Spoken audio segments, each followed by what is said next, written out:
தம்பி திகாம்பரம் அவர்கள் சொன்னதை போல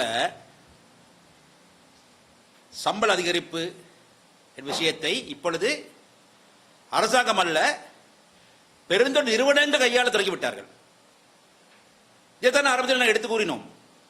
சம்பள அதிகரிப்பு நல்ல விஷயம், நான் பாராட்டி அது மட்டுமல்ல, பாராளுமன்றத்திலே நாங்கள் இருக்கக்கூடிய எதிர்கட்சி கூட்டணியில் இருந்து வெளியே வந்து அந்த நிலைப்பாட்டுக்கு வெளியே வந்து நாங்கள் ஆதரவளித்தோம், வாக்களித்தோம்.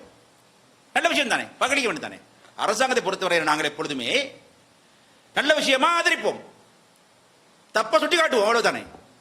அதுதானே ஒரு பொறுப்புள்ள, கடமை உணர்வு உள்ள, சமூக உணர்வு உள்ள மக்கள் பிரதிகளின் கடப்பாடு கடமை, அரசியல் கட்சிகளின் தலைவர்களின் கடப்பாடு கடமை. இங்கே பாருங்க, நாங்கள் சொன்ன அதே விஷயம் நடந்து கொண்டிருக்கிறது. தம்பி திகா சொன்னது போல யானை வரும் பின்னே மணியோசை வரும் முன்னே என்பதை போல சம்பளம் அதிகரிப்பு வருவதற்கு முன்னாலேயே கம்பெனிக்காரர்கள் விளையாட்டை ஆரம்பித்து விட்டார்கள். விளையாடுவது யாரோடு? அப்போ தொழிலாளியுடன். என்ன உழவை கொண்டு வரக்கூடிய அந்த கொடுத்த நிறையை தான் தொழிலும் அதிகரித்து விட்டார்கள். 18 கிலோவில் இருந்து இப்பொழுது 24-25 கிலோ வரை போயிருக்கிறது. அப்படித்தானே போயிருக்கிறது. ஒவ்வொரு தொடர்பு ஒவ்வொரு மாதிரி அடாவடி செய்கிறார்கள். அப்படி தந்தால்தான் கொண்டு தந்தால்தான் சம்பள அதிகரிப்பு தர முடியும் என்று சொல்கிறார்கள். கம்பெனிக்காரர்கள் 200 ரூபாய் தர வேண்டும். அது 1350 ரூபாயிலிருந்து 200 ரூபாய் சேர்த்து 1550 ரூபாய் அடிப்படை சம்பளம் என்று சொல்கிறார்கள். சரி, அரசாங்கம் ஒரு 200 ரூபாய் தரும் வந்தால் 1750 ஆகும். ஆரம்பத்தில் நாங்கள் நினைத்தோம் 1750 அடிப்படை சம்பளம் என்று நினைத்தோம். பரவாயில்லை, 1550 சொல்லுங்களேன். என்னவென்றால் மக்களை பொறுத்தவரையிலே இந்த கம்பெனிக்கார விளையாட்டை அரசு கட்டுப்படுத்த வேண்டும். கட்டுப்படுத்தாவிட்டால் பிச்சை வேண்டாம் நாயப்படி என்பதை போல வந்துவிடும். பாவம் பாய் மக்கள். ஏனென்றால் இதுக்கு முன்னாலே சரி 12 கிலோ எடுத்துக்கொண்டு வாருங்கள் என்று சொன்னார்கள். இப்பொழுது சம்பளம் அதிகரிப்பு என்று சொல்ல பிறகு அதுக்கு நிறைய கொண்டு வர சொல்கிறார்கள். கடந்த காலம் கூட கஷ்டத்தை விட வேண்டிய நிலைமை உருவாக போகிறது. அது உண்மை. ஆகவே அரசாங்கத்துக்கு சொல்கிறோம், தயவு செய்து நடவடிக்கை எடுங்கள், கண்காணியுங்கள்.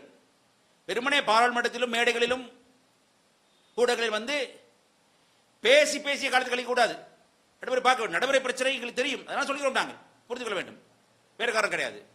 ஏனென்றால் இப்ப பாருங்கள், கம்பெனிகள் எல்லாம், பெருந்தோட்ட கம்பெனிகள் எல்லாம் ஒரு தோட்ட முகாமையாளருக்கும் இந்த அளவு கிலோ தேயிலை எடுக்கப்பட வேண்டும், இந்த அளவு கிலோ நிறை ரப்பர் பால் எடுக்க வேண்டும் என்று அறிவுறுத்தல் அனுப்பியிருக்கிறார்கள். புண்பாடு இது எப்படியா கசகி பிழிந்தாவது அந்த தோட்டத்திலே, அந்த டிவிஷனிலே, இந்த நிறுவனத்திலே இந்த அளவு தேயிலை கிலோ நிறை கொழுந்து இருக்க வேண்டும், இந்த அளவு கிலோ தேயிலை பால், மன்னிக்கவும் ரப்பர் பால் இருக்க வேண்டும் என்று அரசாங்கம் தெரியாமல் இந்த கம்பெனிக்காரர்கள், அது தோட்ட நிர்வாகிகளுக்கு, தோட்ட மேனேஜர்களுக்கு, துறையின் அந்த கால சொல்ல துறை கிடையாது, இப்ப நிர்வாகி முகாமையாளருக்கு கண்டிஷன் போட்டு நிபந்தனை போட்டிருக்காங்க. அங்க சகி பண்ணிக்கிறாங்க. அதான் பாவம் தானே. இப்ப யார் பாவம் பதில் பாருங்க. அரசாங்கம் சொல்லுதுன்னு நாங்கள் சம்பளம் உறுதி கொடுத்துட்டோம் சொல்லி கைத்தட்டு வாங்குது.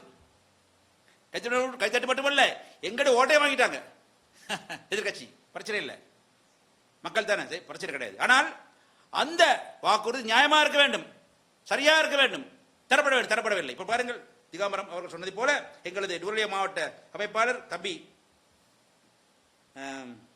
நகலேஸ்வரன் சொல்கிறார். பாருங்க, அங்கே பார்த்தால் தோட்ட முகாமையாளர் பெயர் பிரதீப், ஒரு பெருந்தோட்ட நிறுவனம், அங்கே சாமிமலையிலே கவரவேல தோட்டத்திலே மக்கள் இப்பொழுது சத்தியாகிரகம் இருக்கிறார்கள், உண்ணாவிரதம் இருக்கிறார்கள், போராடுகிறார்கள். பாவம் தானே அவர்கள். சட்டையில் இருந்து அடுப்பில் விழுந்ததை போல கஷ்டப்படுகிறார்கள். இப்பொழுது அதை கவனத்தில் எடுக்க வேண்டும் அரசாங்கம். பெருந்தோட்டத்துறை அமைச்சரா அல்லது பிரதி அமைச்சரா அல்லது மலையத்தை பிரதிபடுத்த சொல்லிக் அரசாங்கத்தில் இருக்கக்கூடிய எம்பிக்களா அல்லது ஜனாதிபதியா? நாங்கள் ஜனாதிபதி சொல்றோம், அவன் யாரும் முடிவு பண்ணிக்கிட்டோம். ஜனாதிபதி சொல்றோம், அடர்குமார் ஜனநாயக சகோதரரை கவனத்தில் எடுங்கள். இதை எடுத்து மக்களுக்கு தீர்ப்பு வழங்குங்கள். பாருங்க, சம்பள உயர்வு சொன்னீங்க, சந்தோஷப்பட்டோம், நாங்கள் எல்லாரும் சேர்ந்து கை தட்டினோம், பட்டாசு வெடிச்சோம், தேங்காய் அடிச்சோம், நல்லா செஞ்சோம். கடைசியில் பார்த்தா மக்கள் மீது பெரும் சுமை சுமத்தப்பட்டிருக்கிறது. இதை கம்பெனி செய்வாங்க.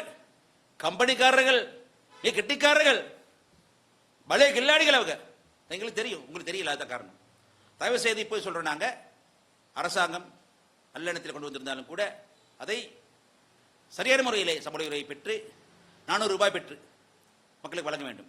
பாருங்க, நாங்கள் டிபிஏ பாருங்க, தமிழ் போ கூட்டணி ஒரு போதுமே அரசாங்கம் எப்படி சம்பளம் தரப்போறதுன்னு சொல்லி சம்பந்தமாக நாங்கள் பேசல. அந்த அரசாங்கம் பொறுப்புரை நீங்க பாத்துக்கிறீங்க.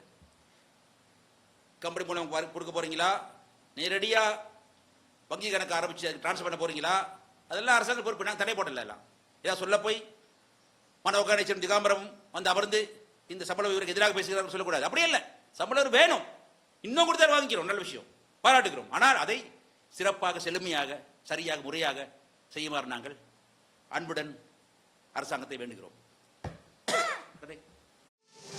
மேலதிக செய்திகளுக்காக எமது யூடியூப் தளத்தை சப்ஸ்கிரைப் செய்யுங்கள்.